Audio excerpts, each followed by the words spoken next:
Hello learners, welcome to our channel. I hope आप लोग सभी कोई अच्छे होंगे।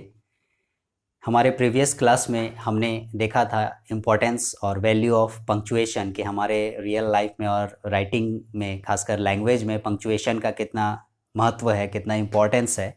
तो उसी पंक्चुएशन के टॉपिक को आगे बढ़ाते हुए आज हम लोग देखेंगे the principal marks of punctuation. ठीक है, कौन कौन से पंक्चुएशन के मुख्य मार्क हैं, नोट हैं या पहचान हैं। ठीक है, आप लोग देख रहे होंगे, मैंने यहाँ पर सबको नोट डाउन किया हुआ है पहले से, ताकि वीडियो में कोई दिक्कत ना आए, मिटाने उटाने का झंझट ना रहे। So let's start the principal marks of punctuation. ठीक है, what are the important punctuation marks. ठीक है, वाइल राइटिंग इन इंग्लिश, जब हम लोग लिखते हैं तो उस समय कौन कौन से इंपॉर्टेंट पंक्चुएशन मार्क्स हम लोग के माने लिखने के दौरान हमें देखने को मिलते हैं। ठीक है, हम लोग उसका व्यवहार भी करते हैं, लेकिन ऐसा होता है कि हम लोग उसका नाम नहीं जानते। अब दिन भर जिसका हम लोग उपयोग कर रहे हैं, देख रहे हैं, लेकिन हम लोग उसके नाम से ही परिचित नहीं है, तो ये अच्छी बात नहीं है। आई होप आपको ये वीडियो देखने के बाद सारे नाम याद हो जाएंगे और आप उनका प्रॉपर यूज़ करने सही तरीके से जान जाओगे। Okay, let's start. Number 1, full stop. सबसे पहला जो है पंक्चुएशन मार्क, वो फुल स्टॉप को हमने रखा है।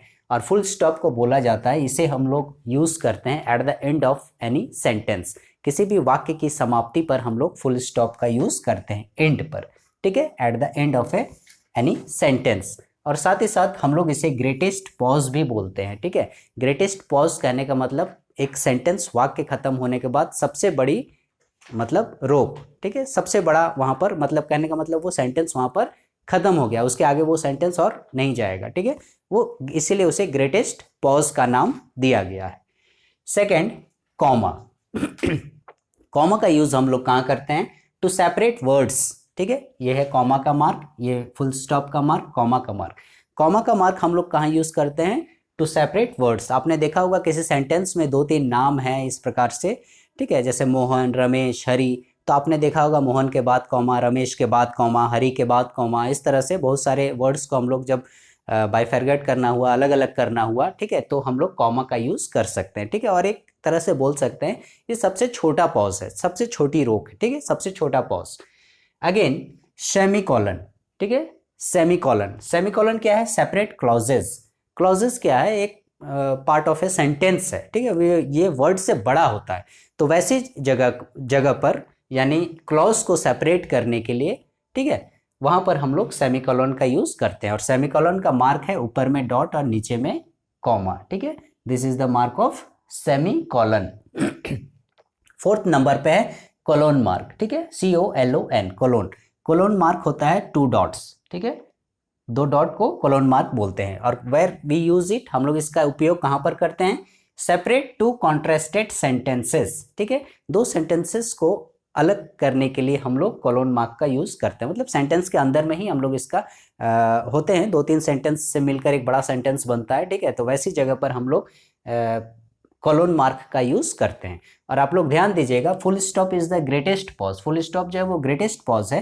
ठीक है, उसके बाद कॉमा आता है जो शॉर्टेस्ट पॉज है। ठीक है, सबसे छोटा वर्ड वगैरह को बाइफरगेट करने के लिए। और उससे बड़ा जो है हमारा सेमीकोलन है, यानी कॉमा से थोड़ा बड़ा। ठीक है, कॉमा से बड़ा पॉज है। और उसके बाद कोलोन सेमीकोलन से बड़ा पॉज है। ठीक है, उससे भी बड़ा है, लेकिन ये सेमीकोलन जो है फुल स्टॉप से छोटा है। ठीक है, ये इससे बड़ा है। ठीक है, छोटी जगह पर रुकने के लिए कॉमा, उससे बाद सेमीकोलन, उसके बाद कोलोन मार्क। और ये कोलोन जो है ये ग्रेटेस्ट पॉज हमारा फुल स्टॉप से छोटा है, ये उसके पहले आता है। ठीक है, अगेन नोट ऑफ इंट्रोगेशन। आपने ये मार्क तो देखा होगा। ठीक है, जब भी हम लोग कुछ क्वेश्चन पूछते हैं, ठीक है, उसके बाद आपको ये नोट ऑफ इंट्रोगेशन देखने को मिलता है। जब भी हम लोग क्वेश्चन पूछते हैं, सपोज व्हाट्स योर नेम, तो हमने देखा वहां पर आगे में क्वेश्चन मार्क बना हुआ है, that is note of interrogation. Again note of exclamation. Note of exclamation का यूज हम लोग करते हैं सडन इमोशंस के लिए। ठीक है, हमारे मनोभाव, हमारी भावनाओं को व्यक्त करने के लिए सडन बोला जा रहा है। ठीक है, सडन कहने का मतलब जैसे कुछ भी अचानक होता है। ठीक है, हमारी भावनाओं से रिलेटेड, जैसे अल्लाह, हुर्रे, आ, इस तरह के वर्ड्स में हम लोग नोट ऑफ एक्सक्लामेशन का यूज़ करते हैं। ठीक है, ये एक तरह से, इस तरह से आपको डंडा दिखेगा और बीच में नीचे में फुल स्टॉप टाइप का डॉट दिखेगा। Again come to the next 7th एपोस्ट्रोफे।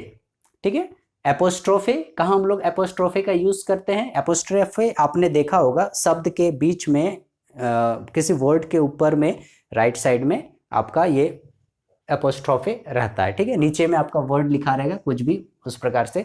Suppose for example इसको बोलते हैं ओमिशन ऑफ लेटर। कहीं भी ओमिशन ऑफ लेटर होता है, ठीक है, मतलब कोई लेटर गायब होता है वहाँ पर, उसका हम लोग यूज़ नहीं करते हैं। आजकल मॉडर्न इंग्लिश में जो है शॉर्ट फॉर्म ज़्यादा चलता है। जैसे मान लो मुझे बोलना है कैन नॉट, तो उसकी जगह हम कांट यूज़ करते हैं। तो आपने देखा होगा CAN''T, कांट, डोंट, इस प्रकार के वर्ड्स में हमने ऊपर में कॉमा देखा है, तो उसे ही हम लोग एपोस्ट्रोफे बोलते हैं।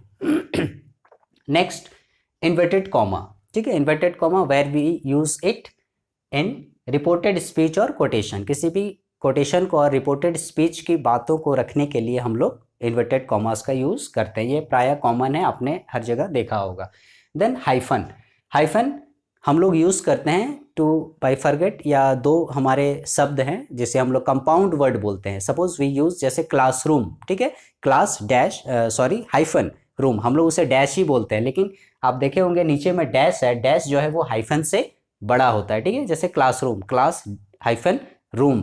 Father in law, father hyphen in hyphen law. ठीक है, लेकिन हम लोग उसे डैश ही बोलते हैं। तो हम लोग कितनी बड़ा ये मिस्टेक करते हैं। ठीक है, हमें ऐसा नहीं बोलना चाहिए। आप लोग आज के बाद ऐसा नहीं बोलेंगे। ठीक है, father in law, sister in law, brother in law, in words के बीच में आपने छोटे छोटे हाइफन देखे होंगे। ठीक है, जो इस प्रकार से रहता है। ठीक है, तो उसे हम लोग हाइफन बोलते हैं, जो कि कंपाउंड वर्ड्स को अलग करता है। अगेन डैश, डैश जो है वो हाइफन से बड़ा होता है। ठीक है, देख रहे हैं आप लोग, यहाँ पर मैंने मार्क बनाया है हाइफन का। ये जो है आपका सॉरी डैश जो है वो हाइफन से बड़ा होता है। इसका हम लोग यूज़ कहाँ करते हैं? Where we use it abrupt turn in a sentence. किसी भी वाक्य में हम अचानक मोड़ लेते हैं, कुछ परिवर्तन लाते हैं। ठीक है, एब्रप्ट, एब्रप्ट मीन्स होता है अचानक, तो वैसी जगह पर हम लोग डैश का यूज़ करते हैं। Now 11th number brackets. ठीक है, ब्रैकेट तो आपने देखा होगा, कॉमन आप लोग यूज़ करते हैं। तो ब्रैकेट का यूज़ हम लोग कहाँ करते हैं? Separate from the main part. ठीक है, किसी भी सेंटेंस में कुछ पार्ट का हमें उल्लेख करना है। ठीक है, डायरेक्ट ना करके हम उसे ब्रैकेट के अंदर शो करना है। किसी सपोज कोई सेंटेंस में कुछ वर्ड आ गया, उस वर्ड का हमें डेफिनेशन देना है, उसका हमें मतलब विस्तार करना है कि वो क्या चीज़ है, उसे समझाना है, तो वहाँ पर हम लोग देखेंगे ब्रैकेट का यूज़ करते हैं। फिर आता है लास्टली एस्ट्रिक। ठीक है, फिर आता है एस्ट्रिक्स। एस्ट्रिक्स आपने देखा होगा, ये एक स्टार की तरह रहता है। ठीक है, किसकी तरह? स्टार मार्क की तरह रहता है, इस तरह से, जिसे हम लोग करते हैं ड्रॉ सम स्पेशल अटेंशन। कहाँ यूज़ करते हैं? To draw some special attention, अपना ध्यान आकृष्ट करने के लिए।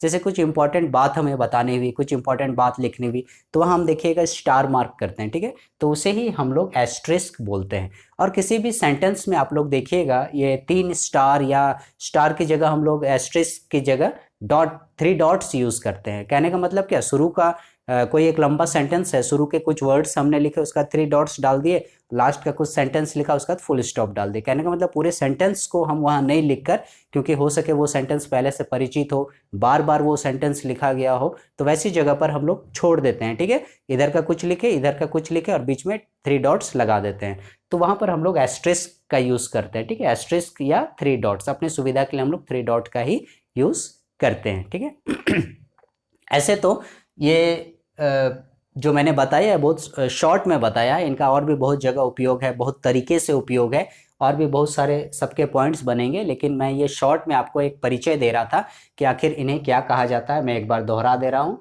Full stop, comma, semicolon, colon mark, note of interrogation, note of exclamation, apostrophe, inverted comma, hyphen, dash, brackets, asterisk.